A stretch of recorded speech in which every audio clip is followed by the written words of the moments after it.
and other toxic people. I ask her, which one of your friends is most likely to?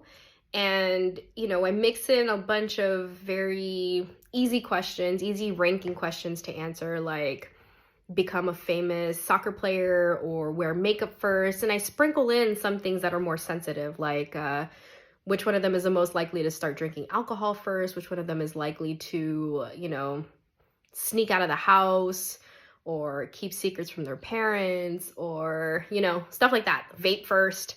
And this does a couple of things. The first thing that it does is it gives me a lot of insight into each of her friends, not the way that they show up in front of me as a mom, but the way that they show up in front of my kid and how my kid feels about them, right? And the second thing that it does, which is really important, is it starts to get her to learn how to notice and articulate patterns of behavior. So I'll ask her which one she thinks is the most likely to whatever, like for instance, vape. And she'll think about it and she'll give me her answer, her gut instinct answer. And then I'll ask her why, and in that process of asking why, then she'll start to talk about like things that she's noticed.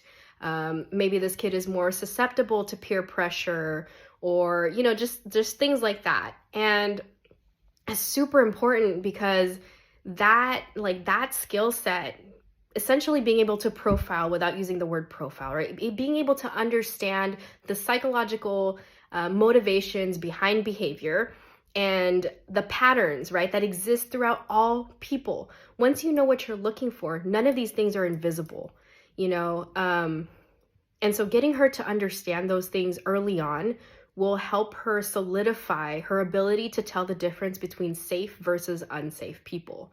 And that's not to say that any of these kids are bad, because they're all such good kids. My kid is extraordinarily great at picking good friends. But again, this exercise is meant to bring that subconscious awareness to the surface, help her articulate specific traits, specific behaviors, and just learn how to notice these things and what they might mean about somebody.